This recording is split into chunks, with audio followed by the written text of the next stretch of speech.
बिस्मिल्लाहिर्रहमानिर्रहीम। आज हम इजिप्ट के बारे में डिस्कस करते हैं। जब इजिप्ट की बात करते हैं तो इजिप्ट ने यूके से आज़ादी हासिल की थी कब? 1922 में। और इजिप्ट जो है ये अफ्रीका, इस साइड पे ये सारा अफ्रीका है और इस साइड पे एशिया है।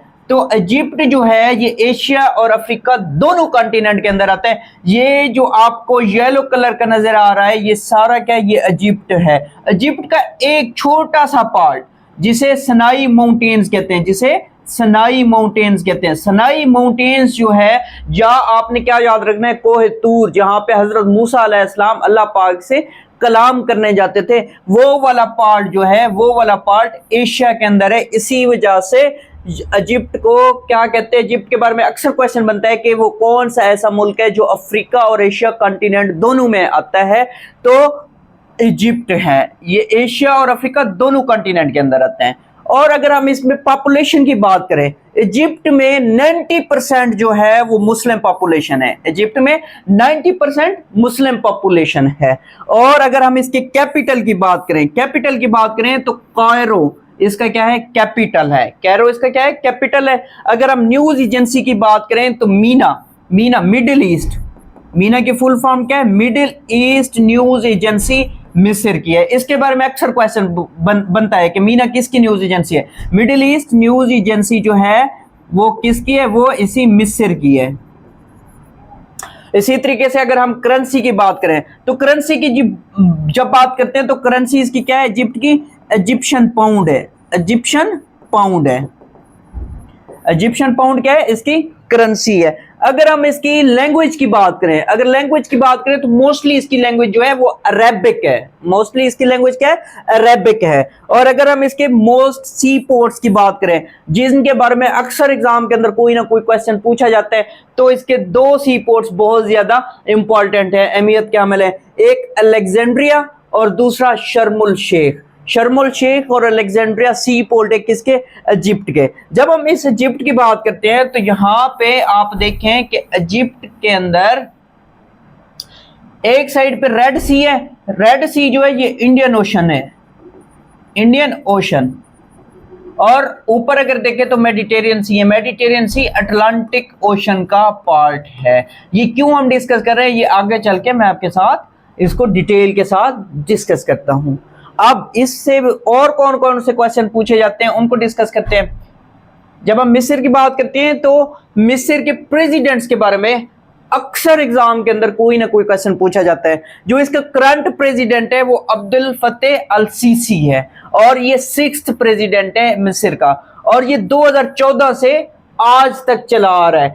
इसकी जब हम प्रेसिडेंट की बात करते हैं, सदर की बात करते हैं, तो सदर जो थे 2014 से 2018 तक इसका एक टेन्योर रहता है।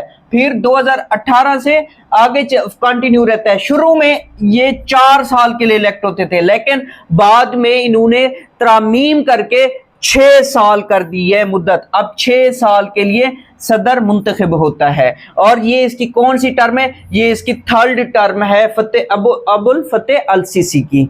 और इसी तरीके से अगर हम प्राइम मिनिस्टर की बात करें तो इसका करंट प्राइम मिनिस्टर कौन है? तो करंट प्राइम मिनिस्टर मुस्तफा साहब है। मुस्तफा मैदबोले साहब क्या है? इनके करंट प्राइम मिनिस्टर हैं। और ये कौन से नंबर पे प्राइम मिनिस्टर हैं? 54th प्राइम मिनिस्टर है। और ये 2018 से आज तक प्राइम मिनिस्टर आ रहे हैं मिस्र के।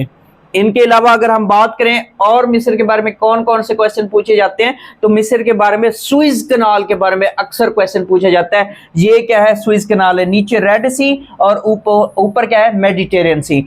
इनके बारे में अक्सर क्वेश्चन ये पूछा जाता है कि जो सुइज कनाल है, असल में एक शख्स था फर्डिनेंड। ये 1858 में एक कंपनी बनाता है। क्या कंपनी बनाता है? Swiss company. और उसके जिम्मे क्या टास्क लगाता है? उसके जिम्मे ये टास्क लगाता है कि ये आपने कैनाल बनानी है। ये क्या करनी है? कैनाल बनानी है। और ये फर्डिनेंड साहब कौन थे? फिर इनके बारे में भी अक्सर क्वेश्चन पूछा जाता है। ये फ्रेंच डिप्लोमेट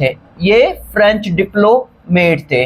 और इनके बारे में आपने क्या याद रखना है कि इन्होंने 1858 में एक कंपनी में रही, उस कंपनी का क्या नाम था, सुइस कंपनी था, और उस सुइस कंपनी के नाम पे फिर सुइस कैनाल ये बनाई जाती है। इसका काम कब स्टार्ट किया गया, इसका काम स्टार्ट किया गया 1859 के अंदर, और ये सुइस कैनाल कब कंप्लीट होती है, यानी कि 1859 में काम स्टार्ट हुआ, 10 साल तक ये काम चलता रहा और आखिरकार 1869 में ये जाके कंप्लीट होती है। तो क्वेश्चन ये बनता है कि सुइस कैनाल कब कंप्लीट हुई, 1859 में स्टार्ट हुई और 1869 में कंप्लीट हुई। तो आपने ये दोनों याद रखने हैं। और ये क्या करती है, अब जो सुइस कैनाल है ये सेपरेट कर रही है किसको, यहां पे ऑलरेडी मैंने आपको बताया था एशिया और अफ्रीका दोनों को। इस साइड पे क्या है, इस साइड पे अफ्रीका है और उस साइड पे क्या है, उस साइड पे आपका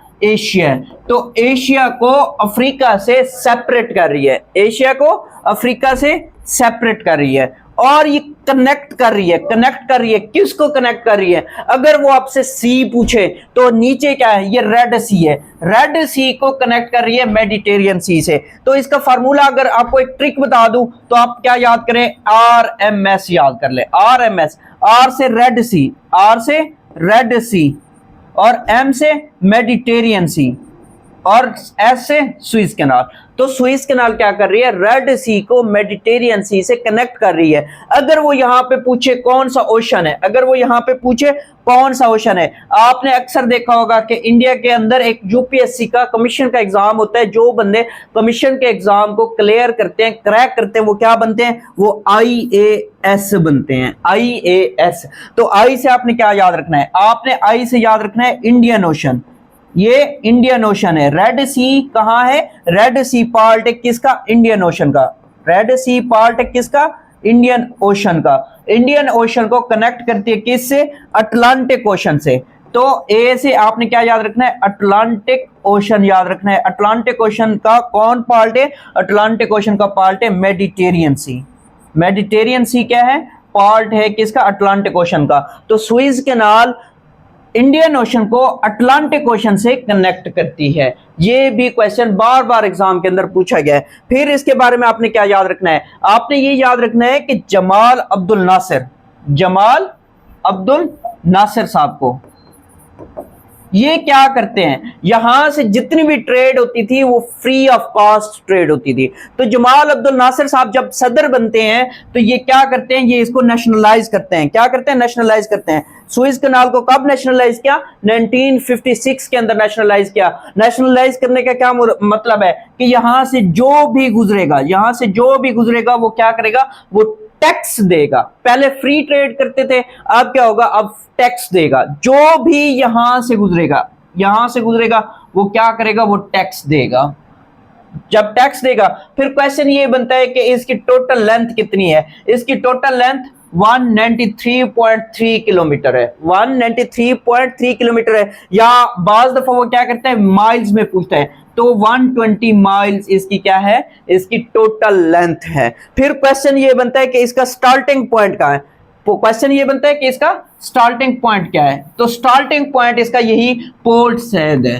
पोर्ट सैद इसका क्या है, ये स्टार्टिंग पॉइंट है। और इसका एंड पॉइंट कौन सा है, तो इसका एंड पॉइंट ये सुइस, जहां पे ये आपने देखा है ये रेड सी जहां पे स्टार्ट हो रहा है, तो ये इसका एंड पॉइंट है। एक पॉइंट यहां पे भी है, एक पॉइंट यहां पे भी है। तो आपने इसके बारे में अक्सर क्वेश्चन पूछता है कि इसका स्टार्टिंग पॉइंट क्या है। इसका स्टार्टिंग पॉइंट यही पोर्ट सैद है।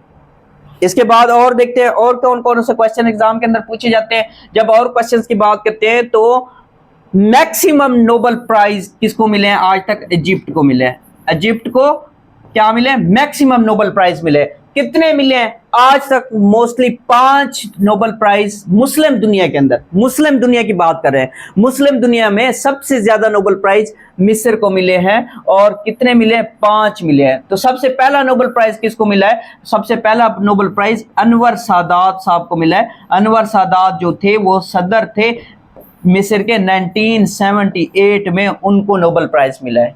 मुसलमानों की जब बात करते हैं, मुसलमानों में से सबसे ज्यादा नोबेल प्राइज लेने वाला मुल्क कौन सा है? वो इजिप्ट है। कितने मिले? 5 मिले हैं। और इन मुस्लिम दुनिया में सबसे पहला नोबेल प्राइज किसको मिला है?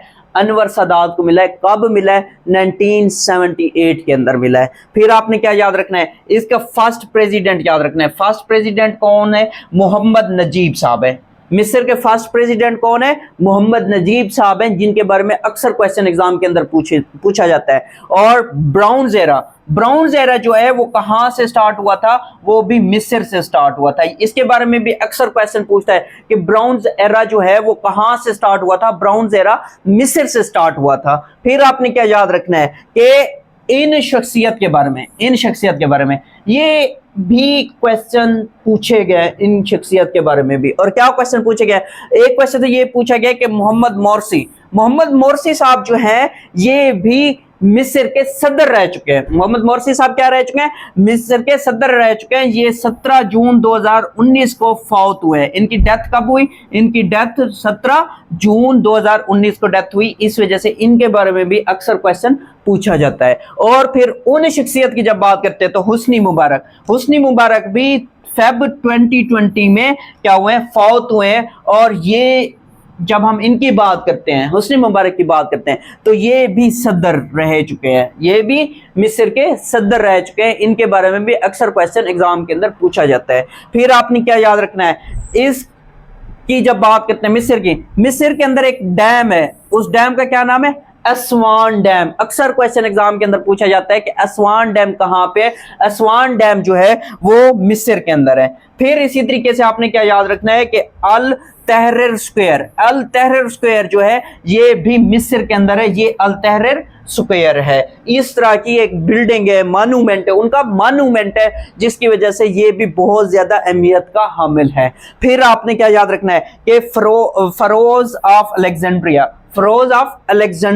इस तरह की जो शक्ल है या इस तरह की जो इमेज है जो बेसिकली मुशाबे रखती है, ये फरोज ऑफ अलेक्जेंड्रिया कहलाते हैं। पिरामिड्स ऑफ इजिप्ट भी इनको कहा जाता है। तो ये क्या है? ये आपकी मिस्र के अंदर है। फिर आपने क्या याद रखना है? सफेनिक्स इजिप्ट जो है ये वाले इस तरह की जो शेप है, ये भी एहराम मिस्र। इन्हें उर्दू में अगर हम बात करें तो उर्दू में इन्हें एहराम मिस्र कहते हैं। एहराम मिस्र जो है वो भी कहाँ है? वो भी इजिप्ट के अंदर है। नाम से ही आपने याद रखना है। तो पिरामिड्स ऑफ इजिप्ट हो गया, तो ये चीज आपने याद रखनी है जहन में। और अगर वो आपसे पूछे कि फरोज ऑफ इजिप्ट भी यही चीज है, या इसको क्या कहते हैं? इसको दूसरे लफ्जों में पिरामिड्स ऑफ इजिप्ट कहते हैं। तो ये सारे कहाँ हैं? मिस्र के अंदर हैं। तो मिस्र के बारे में जितनी भी इंफॉर्मेशन कमीशन के एग्जाम के अंदर पूछी गई है या पूछी जा सकती है, वो आज हमने डिस्कस की है।